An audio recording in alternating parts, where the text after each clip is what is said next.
Let's get real about this. When you're young and single, you're in the marketing business. You're marketing yourself to potential partners. You spend time on your appearance, you make sure your hair is just right, and you pick out the perfect outfit. Why? Because you're trying to make a sale. You're selling the idea of you as a desirable partner. This is all about first impressions. You want to put your best foot forward because, let's face it, that's how the game is played. You're trying to attract someone, and a big part of that initial attraction is physical. It's human nature. We are visual creatures. But what happens after you say "I do"? The marketing phase is over. You've closed the deal. You're no longer trying to catch a fish. You've got one in the boat. This is where a lot of people get comfortable. Now, let's talk about the big disruptors: stress and children. When you bring kids into the picture, your world is turned upside down. You think you're tired now? Just wait. You are no longer just a husband and a wife. You are now mom and dad. Your identities change overnight, and your priorities are completely reordered. The baby's needs come first, second, and third. Self-care? What's that? Many women, in particular, pour every ounce of their being into nurturing their children.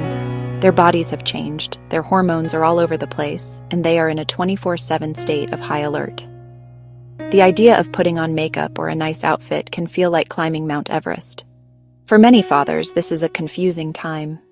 They see their wife transform into this all-consuming maternal figure. He might feel like he's lost his best friend and his lover.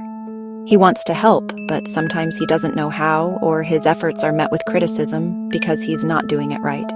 This can create a huge emotional distance. He might retreat into work hobbies or video games, not because he doesn't care, but because he feels like he's no longer a primary part of the family unit's emotional core. Then, years down the road, the script flips again. The kids grow up and leave the nest.